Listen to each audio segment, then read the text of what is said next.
Hello and welcome to another edition of the Skycast, the sort of Sky Sports fantasy football version of the FPL Focus Scoutcast. Today we're looking ahead to game week 19, which takes place coming up this weekend. Also, we've got an eye on the fixtures that are coming after that over Christmas and going into New Year. We'll look at our captaincy plans, transfers, and a controversial man of the match decision.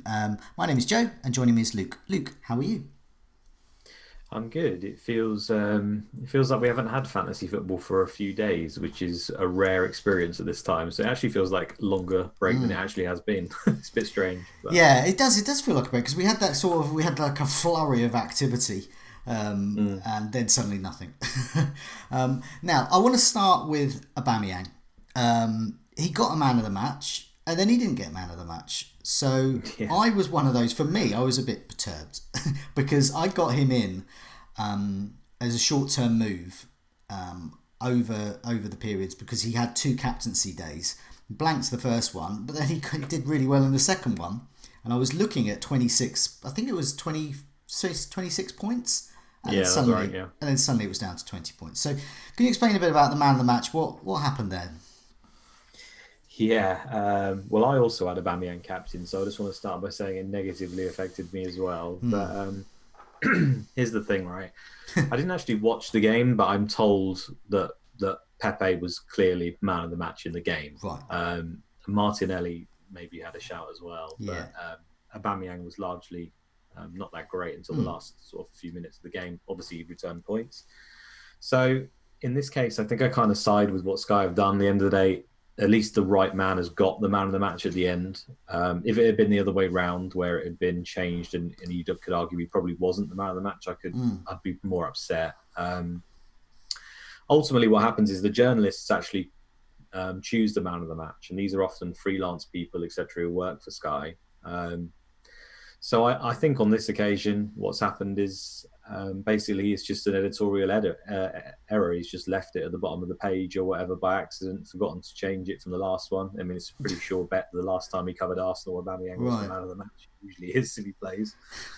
So I'd imagine as being a Monday night game, he's put it on him by accident or left it on him. Then GFM, which is the company who actually run the Sky game behind the scenes, will have just updated based on that. And then probably Sky came in the morning and like, no, the man of the match was Pepe.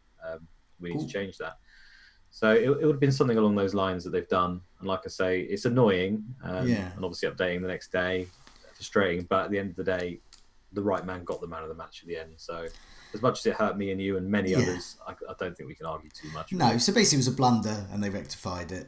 Yeah, exactly. Okay.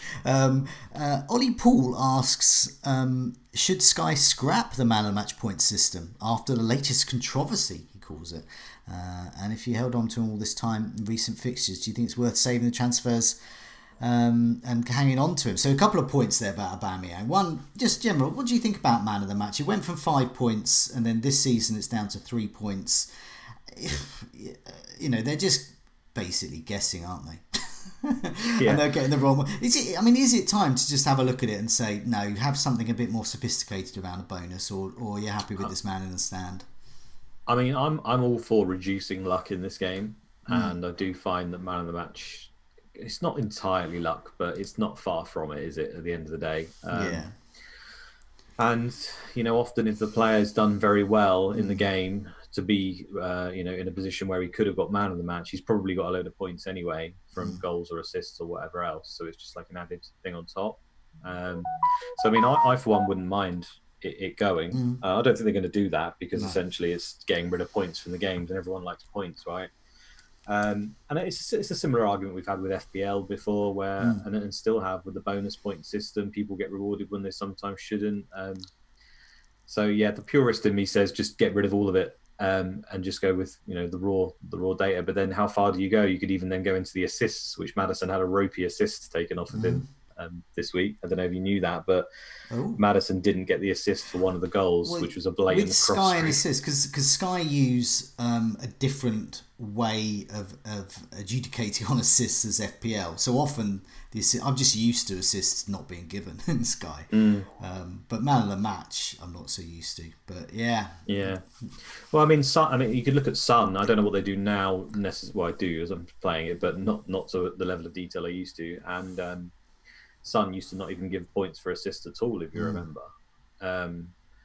So it's how far you go with it.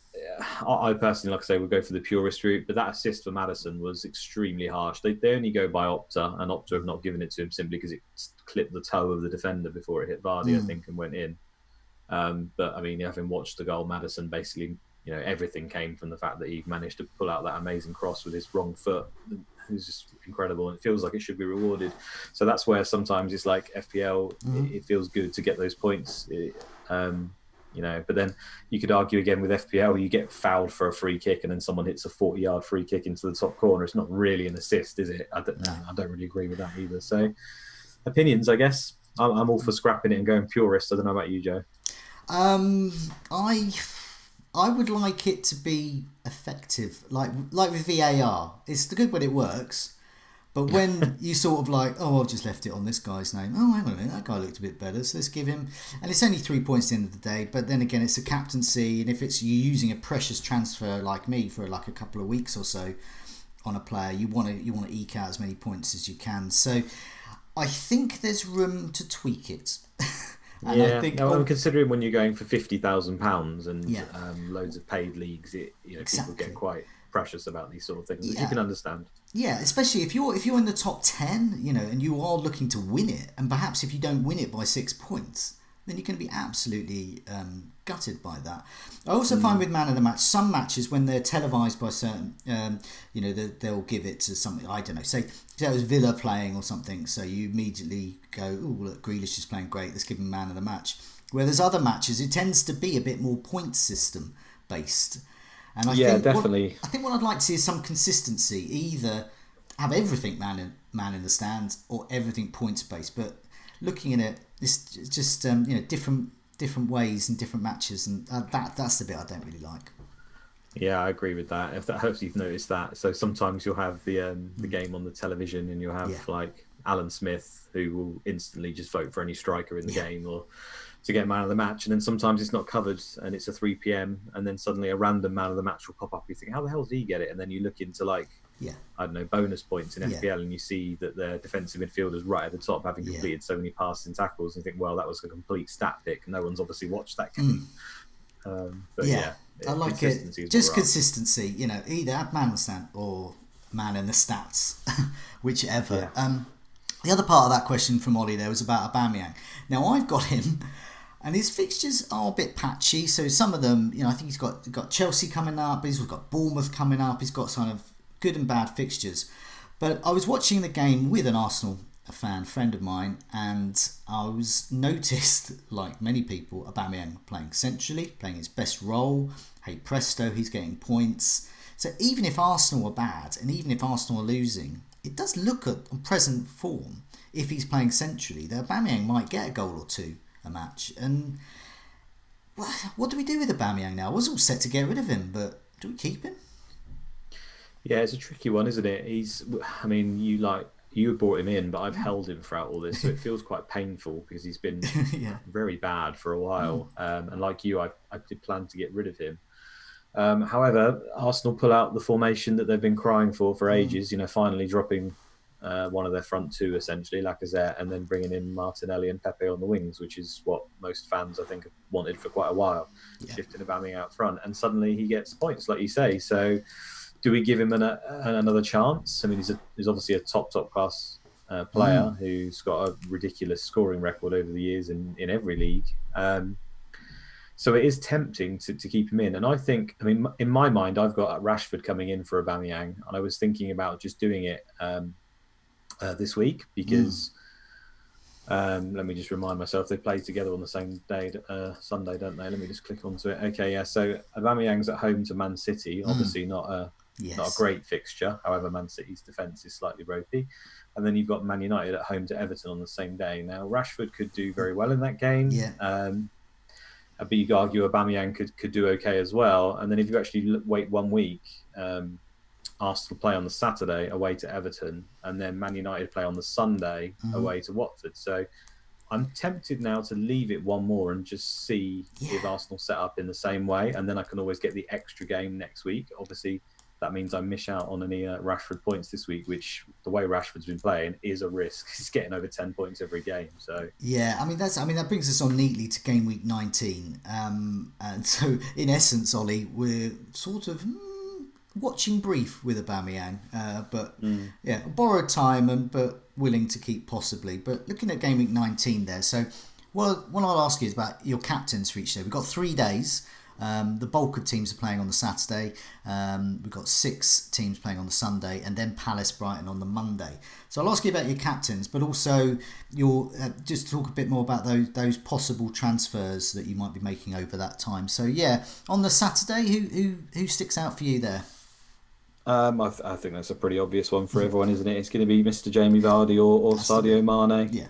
About the only 2 options, really. I mean, obviously, you could argue Salah, who's coming back into form, it seems. And then we've got Chelsea at home to Bournemouth, which are an option, I guess. But I mean, Leicester home to Norwich, Liverpool home to Watford. You could argue they're 2 of the best fixtures and the 2 of the most informed players for a long time we've had in fantasy. So I'd imagine a lot of people will be going that direction. I finally got Vardy in, which has been the reason why my team hasn't been doing so great, and instantly rewarded as soon as I brought him in. So I'll probably be going Vardy. I don't know about yourself, Joe. Yeah, we have to really. With Jamie Vardy, it's not a question of will he score, it's how many will he score. So that's the way we go. I've just got to hope there's a man in the stand having a look at that match that time, because stats wise he's doing quite good on the shots front, but if you're a stats person, there are other options. Perhaps Maddison might get it for chances created, perhaps some of the defenders as well. We talked about Sionju. Johnny Evans weirdly has been picking up some bonus recently. So there's other options there. So the man of the match team, it's only 3 points, 6 points for captain. So yeah, Mane I was thinking of. It's just got to be Jamie Vardy, really. Looking at the Sunday, so we've got Manchester United against Everton, Wolves against Spurs, Arsenal against Man City. So I guess your captaincies there might be partially tied up with what you do transfer-wise. Yeah, so potentially it could be Rashford. I'll at least give myself the opportunity to look at the team sheets. We've obviously got United, Everton, and Wolves, Spurs. We get to see all their team sheets from 1 p.m. So I may bottle it and bring in Rashford for that game for Aubameyang. If I don't, then I've actually got Dele Alli in my team now, so it will either be him or stick to Aubameyang. On current form, Dele Alli's obviously fantastic, but it's a tough game away to Wolves and Arsenal at home to Man City. You'd have thought ropey defence, and he's got penalties. You could argue he might be a better shout. So I'm undecided at the moment. I'll have to leave that one to the team sheets, I think. I've got Robertson, Alexander-Arnold and Mane in my team. Now, after they play Watford's, then there's a blank game week, and then they have a tricky tie with Leicester. So I was thinking of removing some of my Liverpool assets there, and I think Alexander-Arnold or Robertson is a nice neat move to Dele Alli. I noticed he got 16 points in last time out, so a good player to get. Spurs have great fixtures, and you've got, I think it's a 2-for-1 or 3-for-1 opportunity with Spurs and Liverpool players. It's a 4-to-1 or a 5-to-2, which is incredible, really. This is what transfers are for. So although it feels wrong when removing a Liverpool player, they're so good, you rarely get opportunities like this through the season where you literally have that 4-to-1 or even a 5-to-2. If you're considering the 1 is away to Leicester for Liverpool, and the 2, if you're going to go that far, I think is home to Wolves, which obviously is also fairly tough. And that's you can decide on that one on the day whether you want to do it or you can wait one more week. And then Spurs play away to Southampton, so it's still another good fixture for them. There was a lot of rest for their players midweek. I'm fairly confident of starts there. But Dele Alli from one of my Liverpool defenders. But also I'm looking at Mane out for Son or Kane. But I'm minded, as with my FPL aspirations, is to get Son in. I feel that he has that blend of assists, and being in midfield, he's going to be a bit more involved in passing, I'm presuming. I mean, when it comes to that kind of role, Son or Kane, do you have a preference at the moment, or? That's extremely tough, isn't it? Again, you may be dependent on price here a little bit. Mane's obviously 11.5 million, which most people will be removing for one of Kane or Son. So Son is 1 million less, so obviously you should be able to do that one. And Kane is 0.5 more, so it can often affect how your team is set up as to whether you can do it. Kane got 17 points last week, and is obviously on penalties. He actually scored 2 goals from open play. Was it penalty? Did he get a penalty last week? I can't remember now. He didn't. No, he scored 2 great goals. So and he got an assist in FPL at any rate. You would hope so in Sky as well. He did get an assist, he did get an assist. And he got shots tier 1. So I think you can make a case for either of them. I, like you, Johnny, I think I prefer Son just because he's a far more... It shouldn't really affect things because ultimately we only care about the points. But it's just, he seems like a far more fun player to own. He just seems more involved in it. I think with Kane, we saw him against some teams like Bournemouth where he comes away with nothing. And then we've seen him against Burnley and he comes away with an absolute monster haul. With Son, he's just chipping away all the time. So he's more likely to get an assist. He catches the eye for man of the match without a doubt because he's so direct, whereas Kane's usually a bit lethargic around the pitch. Son's got shots tier 2 in the last 5 weeks. He's got shots tier 1 twice, I think, and he's also got tackles tier 2 against Bournemouth. So he has an array of ways that he can get his points.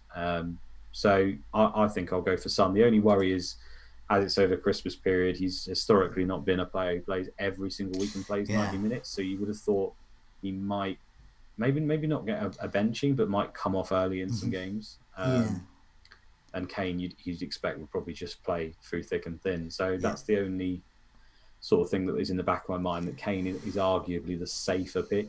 However, do we want safety or do we want points? And I think Son might be the one. I think one thing, danger, because lots of people watching and listening will be like us. We play FPL as well as Sky. In FPL, it's Son over Kane any day for me. Just that broad spread of points. In Sky, I'm not so sure. So I'm leaving it a little bit. But my mind did to do Mane to Son. I might just do that. And what I want to avoid is that hedging move. It's saying, I'll go for Son in FPL. I might as well go for the other guy. And once you start getting into that, their danger lies. We have, looking at the fixtures, we just got the one. So, just in terms of captaincy rather on the Sunday, just to recap, because we sort of went off a bit of a tangent there about transfers. But, do you have a specific captain in mind for that Sunday? The Monday game, Palace Brighton. No, I was thinking for the Sunday, just before we go to the Monday one, just on the Sunday, just so we can. In my mind, I'm probably going to stick with Aubameyang. Okay, well, okay. Yeah. Sunday for me, I think I'm going to get Rashford or Son in, and one of them's going to get the armband. I don't know which. Right, let's go Monday. Palace against Brighton. I have no Palace. I have no Brighton. What do I do? And what are you doing? Well, this is last week. I actually bought in Patrick. Obviously, 2 weeks ago now, was it? Yeah, I think it's 2 weeks. I bought in Patrick Van Aanholt into my team. They went on to complete 2 back-to-back clean sheets. Unluckily for me, he went off injured in the very first game after 13 minutes. So I can't legislate for that. It's terrible luck as far as I'm concerned. So I was going to have Patrick Van Aanholt as captain in that game for hopefully my 3rd clean sheet in a row, and doubled on that one, so he could argue 4. But he got injured, so I took him out already because there's undetermined as to when he was going to be back. It seemed like it was a hamstring or something, wasn't it? And it's going to be a while. It could be, could be a number of weeks. So I've got no one. I mean, I imagine a lot of people have Dan Burn, and if you've got him there, perfect. You're just going to put the armband on him. Aside from that, the only other one we mentioned a few weeks back was Guita. The Yeah. keeper's been doing very well. So if you've gone for him, a good pick. Aside from that, honestly, I wouldn't look at anyone really. No, I've got none. I went possibly foolishly. I don't know. I went for Henderson over Guita some weeks ago. I've sort of made my Henderson bed, and I'm going to lie in it. So no Guita for me. And also, I'm looking at that Palace defence, and I'm looking at this being a derby game. I'm not sure there's going to be clean sheets anywhere in this. I think if you've got absolutely tons of transfers, take a punt on someone like, say, Lewis Dunk, who is bizarrely on free kicks but catches the eye of the man of the match. Zaha, of course, they may score, and Mbappe as well. Trossard, if you really look for a punt, but there are some options there. But like you say, I mean, I'm down to 26 transfers now. I'm down to the stage where I'm not wasting them on a Palace or Brighton player for one match. I'm just. I mean, they have got reasonable games after that. So if your team allows, it's one of those ones where we said before, like if you're happy to have them for a certain period and not just that game, and they have both got pretty good fixtures, I think, for the next sort of 4 or 5. So yeah, you could go down that route. However, like you, I'm not. Yeah. I'm not optimistic about the chances of those teams really keep. I mean, I've got many points. I've got Gilbert from Villa. It's an easy swap to burn. I mean, I'm not going to, I'm not going to get much points from either of those players over the next few weeks. I just feel I'm sort of using a transfer to maybe get 4 points or something over the course of a few weeks. So, and one goal, it's a total waste basically straight away. Yeah. Whereas I look at those moves of Mane out for Son or Rashford, I'm thinking my eyes are lighting up with points. Well, that's the dream anyway. Looking at game week 20 as well, Arsenal play Everton. So that's another factor there. I'm looking at that and thinking, well, might keep Aubameyang for that. So I just thought I'd throw that in there. It's a tricky. It's an important moment coming up this game week for transfers. Let's have a look at some of the bonus points stars. So I've had a look over the last 4 game weeks, the last 4 matches for these players, and some interesting bunch of names. Lots of goalkeepers, creeping up there. Heaton, Leno, Matt Ryan. On the defence side, Johnny Evans, not Sionju, but Johnny Evans is there. And I'm looking at as well Fernandinho. I mean, I'm not looking for my team, but it's just interesting he's there because he's like an old warhorse in Sky, isn't he? Just collecting, raking up those bonus points for tackling and passing. Now he's in defence. That seems to be he's settled into getting those bonus points there.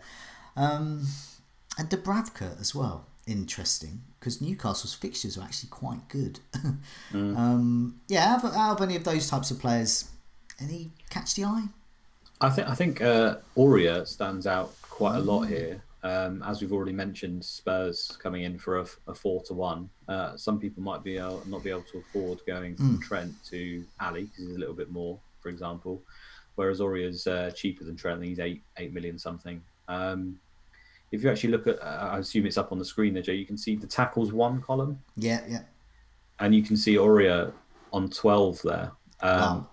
Okay. Head and shoulders above everyone else over the last 4 weeks. So I think that's as a case as he's so far forward, he's got to run back all the time and just put in a slide tackle or something. So really, if you're getting Aurier, it's obviously for his attacking output. But when you factor in he's been getting those tackles, then you factor in that they've got those extra games, and also I think I read somewhere on Fantasy Football Scout they've actually only conceded 3 big chances since Mourinho took over. So despite them conceding goals, the stats are suggesting they probably should have kept more. The understanding is that Mourinho's task this week has been to work with the defence. Okay. So, he has form. Yeah, he does indeed. So Aurier I actually quite like as a move, and I'm considering doing Trent to Aurier myself, as I already have Ali. So I could do Trent to Aurier and I could do Mane to Son for the next sort of either 4 or 5 games. I can't see how that won't, that's intriguing, isn't it? You've Mm. put something in my mind there because I've got Robertson and Trent, so I could get in Ali and Aurier. Oh, you got to do it. You got to do it. You got Okay, to do all of them. and then Son as well. I'm going full North London on this one. I'm practically a Spurs fan. No, that I look at the number of transfers. I think with 26 transfers I've got. Some people have got much more, some people have got less. But do you think that 26 is about right? I mean, what's a... Yeah, I think most people that I'm in the WhatsApp groups with and stuff are somewhere in the range of about 20 to 26. And it's within that range. So I think you're actually on the higher end of most people with transfers at the moment. So yeah, this is the time to utilise them. I think we've obviously got the overhaul coming up in February, where you want to be aiming for around 15 left. So you've got maybe 11 to play with, I think, from now until then. Yeah. So yeah, why not? We've got some questions from the community about that. So we had Ollie Paul's questions about Aubameyang earlier, but Lee Williams asks, is 6 million too much to keep in the bank when you're happy with your team? I'm finding that sometimes at the moment. With the transfer, I've got like 5 or 6 million in the bank. So does it really matter? Should we not bother that, or is that some people's like sort of FPL mind thinking about money and things coming into it? Yeah, I don't think it matters at all. At the end of the day, the players' prices are static. So if they got them wrong, or well, I don't want to say wrong. I mean, some things you just can't predict at all. So yeah, if there's an incredibly cheap player doing very well, who cares? It's not burning. It's not doing anything, is it? It's not like you lose value in the market or anything. So yeah, just be happy with it in your bank in case you need to make a move. Just during the live chat, we've had a comment from Seb. Has said that Aurier is a trap. He says. When I first transferred him in, he got a red card. So okay, that's always a possibility. That's always a possibility. But I was going to just say that brings in the psychology of the manager. And you and I have been playing fantasy football games for a number of years, and I know with myself sometimes my own personal prejudices and biases about particular memories of players, good or bad, come into play. Aurier got a red card there. There's nothing to suggest that he's going to get anything other than perhaps a clean sheet or two and some assists and get you some points. So that could be a bit of bias there. Just so I mentioned that. Kieran asks, is it worth holding on to Sterling? And Ron asks, is KDB worth keeping? Yeah, what about these Man City assets? KDB's still in my team. I don't have any plans to get rid, but yeah, what do we think? Man City. Again, it's very tough. It's very hard to argue for keeping any Man City players at the moment when there's just so many other good options in forwards. I'm talking about here. So Sterling, in Sterling's case, we've got a number of forwards. I don't think I have to sit here and list them, but there's the obvious: Mane, Jimenez, Vardy, Rashford. There's loads of forwards that are doing better than Sterling at the end of the day. So he's very expensive. So I would suggest it's probably not worth holding him. However, Man City's games do get pretty good soon, I think. They've got like a tricky game against Leicester coming up, if I remember rightly. So yeah, away to Arsenal, home to Leicester, and away to Wolves. It's fairly tricky. And then after that period, so as it enters into January, it's not great, but it starts to get better. It starts to ease up. So if you have Sterling, I'd be looking to get rid and maybe get him back later if he shows any form. And in Kevin De Bruyne's case, I think you can argue the same. However, being that midfield slot, I just don't know where I would spend the money and who on, because there doesn't seem to be that many options. So I'm kind of happy to keep Kevin De Bruyne because he has got those explosive balls in his locker. But I wouldn't argue against getting rid of him at all, just based off the fact that Man City aren't doing that great. And Ali's there if you want to make that move. Son being a forward obviously is the game changer. If he was a midfielder, then I would say just switch it straight to him, but doesn't work out that way. Think I was thinking, there's lots of midfielders I want, like Zaha, but I'm not sure I do want him now. And I've got Mason Mount already for Chelsea, and he's ticking along. KDB and like many people, they've got a Liverpool defender. That's an easy move to Dele Alli. So for now, I reckon KDB might be staying put. Let's have a look at our teams. Let's have a look at your team. What sort of rank are you now, and what transfers left? And you've already spoken a bit about your plans, but just any other thoughts about it? Yeah, I'm around 5k still, not moving anywhere. Patrick Van Aanholt thing set me back a little bit, but positive got Dele Alli in, who also returned those 16 points. And finally got Vardy in, which just help me tie the water, I think, rather than keep dropping down. So my only I bought in James as a punt for Patrick Van Aanholt because he started, so that's the Chelsea right back. I could have gone for Byrne or Gilbert instead. James is very cheap. I just went for Chelsea because they're the better team essentially, and he's got some attacking output in him. So may not work out. He may end up dropping out of the team, but it's a cheap player. It's not really a problem, even if he doesn't play. To be honest with you, he's just that enabler. So for now, I'm happy to keep him, and my plans are Aubameyang to Rashford, and then Mane and Trent Alexander-Arnold will be going to Aurier and Son or Kane in the coming weeks. That's about it, really. The rest of them can stay. Yeah, no. Looking at that Spurs move, here's my team. So thanks to Aubameyang, and also having Vardy in for a while, I'm up into the top 3,000 now. So broadly similar points-wise as you. 26 transfers left. You can see there I've got Henderson in goal, then Robertson, Alexander-Arnold, Sionju, Gilbert, De Bruyne, Maddison, Mount, Vardy, Aubameyang and Mane, and it's those three Liverpool players are the ones I'm looking to move on. Aubameyang I'm still not sure of. So Robertson or Alexander to Ali, Mane to I think Rashford or Son, and then Aubameyang to I think either Rashford or Son. I don't know which yet. The rest I'm okay with. I can live with. Here's a question. Robertson and Alexander. So I'm one of the last man standing who's got both of these guys. Which money's not too much of a problem at the moment. So which of those two do you think? Because I might end up keeping one. Which one do you think would be good going up to the overhaul, and which is definitely first on the chopping block? I don't know, Joe.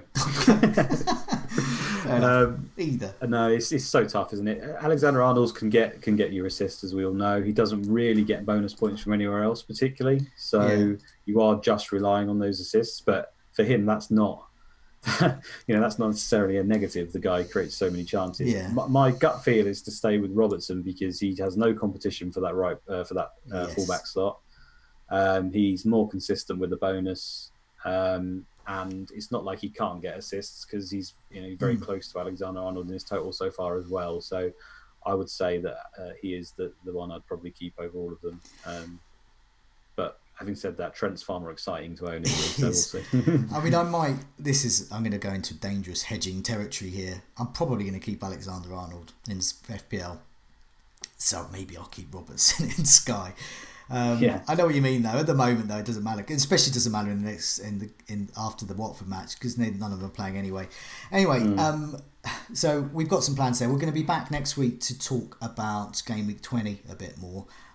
Clearly we've got some big transfer decisions to make, but it's looking like Liverpool out, Spurs in.